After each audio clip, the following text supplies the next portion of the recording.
Transmission begin. I am Alfarius. Well, it's Monday after a tournament weekend. So I took Sunday, being yesterday, to recover from the events on Saturday. 4 games, close proximity to everybody. My brain turns to mush at the end of it. I do a lot of thinking and over-analyzing, I think, during games. So I was very happy to have Boone with me because he pointed out a few mistakes that I was making, and I didn't have to think as hard. Learned a couple of new rules, which was pretty cool. I was very happy to see that. But Boone and I took best overall. We really did go there on a mission to win the whole thing. Both of us brought fully painted armies. We brought a nice display board. I just used my generic one, but that's okay. And we really beat up some of our opponents. We tabled 2 of our opponents. One of our opponents only had 2 models left at the end of the game. And our last game was actually really close because I think collectively between both armies, we had 12 models on the board. My son's just chiming in over here. Anyways, so we were very pleased with that. I was disappointed to see the lack of painted armies. Like I said, there was about 14 armies there, and I think 4 were fully painted, and 1 was about 98% painted. I think there was just 3 models in it that had just been recently modeled, glued together and everything. They were primed at least, but they weren't painted. But everything else in his army was. So, yeah, it was a good tournament. We were very pleased to have won the whole thing. And because we won, we got to choose the next tournament. So we chose to do an Astronomicon precursor tournament. This will get us all amped up for it and ready to go. We'll get to do some of the tournament missions, because I'm pretty sure that they're available on their website, the 6th edition releases of them.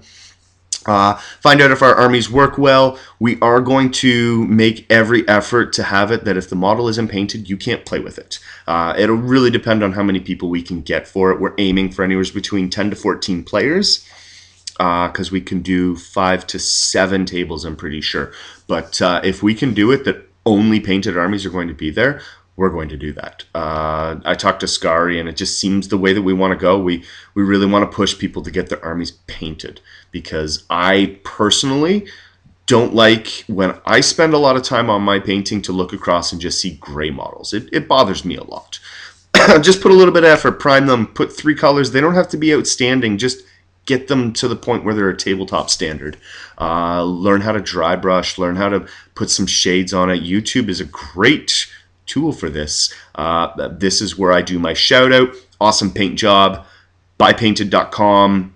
Girl Painter. I'm pretty sure that Mini Wargaming has some great stuff. Beasts of War. There's so many amazing tutorials online that there's stuff accessible to you, and you can learn how to do quick, efficient painting, and it makes your opponents go, wow, you know what?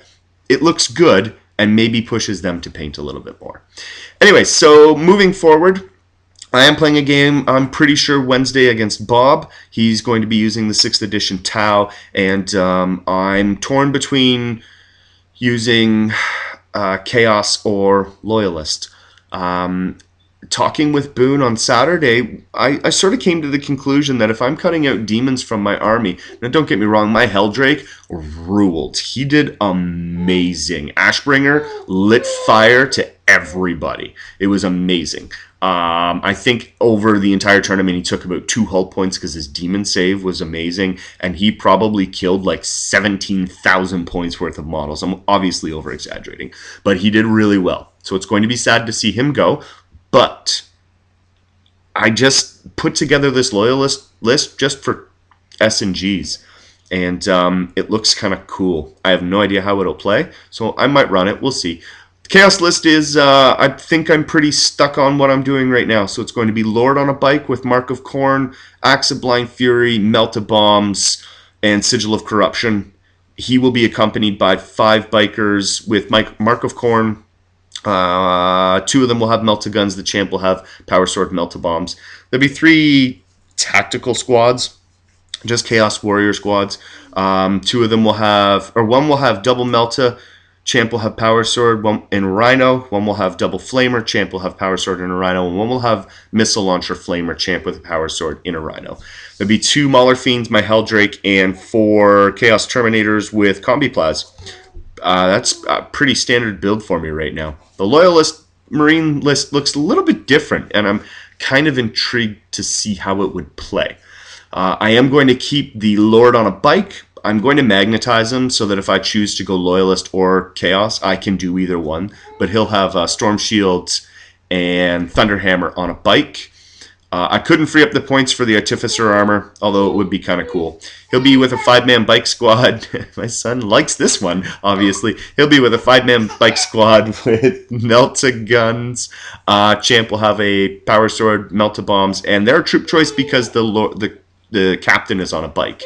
There will also be 3 tactical squads, 2 of them with missile launchers and flamers, Sergeant with a Power Sword in Rhino, and a 3rd one will have Multi-Melta Melta, and I'm going to put them in a drop pod. There will be 2 7-man assault man squads, 7 body assault man squads with 1 flamer. Sergeant will have Power Sword and Melt-A-Bombs in drop. Both of them will be in drop pods. And 1 Devastator squad with 4 missile launchers.